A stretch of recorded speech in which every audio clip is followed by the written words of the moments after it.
المغرب يضع نظام الجزائر أو نظام العسكر الجزائري من جديد في ورطة، ويستعد للانسحاب من جديد من كأس إفريقيا لأقل من 17 المقامة بالجزائر بسبب رفض نظام العسكر السماح لطائرة المنتخب الوطني المغربي دخول أجوائها في خط مباشر. وقبل 10 أيام من انطلاقها بالجزائر في الفترة ما بين 29 أبريل الجاري إلى 19 مايو المقبل، ما زالت مشاركة المنتخب المغربي لأقل من 17 سنة في كأس إفريقيا للأمم يلفها الكثير من الغموض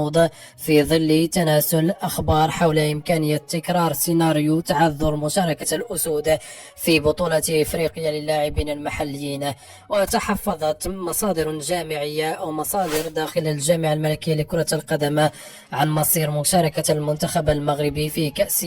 إفريقيا لأقل من 17 سنة، رغم أنه لم يتبقى سوى 10 أيام على انطلاق المنافسة، فضلا عن أن الكونفدرالية الإفريقية لكرة القدم فرضت على المنتخبات المشاركة القدوم إلى الجزائر قبل 5 أيام من موعد انطلاقة المسابقة القارية للخضوع لفحوصات الرنين المغناطيسي. وأكدت المصادر ذاتها أن المنتخب المغربي لأقل من 17 سنة يتدرب حاليا بقيادة الإطار الوطني سعيد شيبة دون التطرق إلى تفاصيل ما إذا كانت الجامعة المغربية لكرة القدم قد وضعت شروطا للسفر إلى الجزائر عبر رحلة جوية مباشرة كما كان عليه الحال مع المنتخب المحلي في منافسات الشان الماضية. وخاض المنتخب المغربي لأقل من 17 سنة مباراتين وديتين استعدادا لنهائيات كأس إفريقيا في 24 و26 من الشهر الماضي، وفاز خلالها على السنغال ب3 أهداف لهدفين،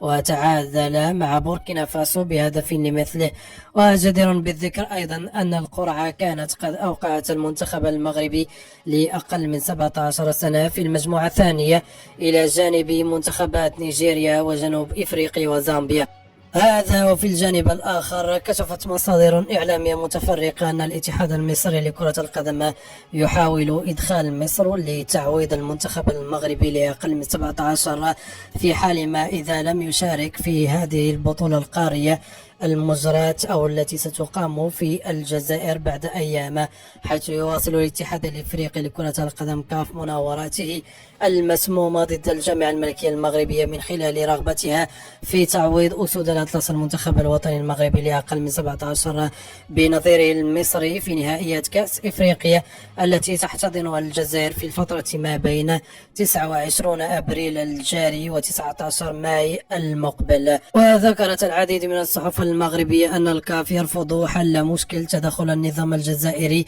في الرياضة، والذي يصر على عدم منح طائرة الخطوط الملكية المغربية الترخيص لنقل المنتخب الوطني المغربي إلى الجزائر للمشاركة في البطولة القارية المنظمة هناك. نشكركم على حسن المتابعة.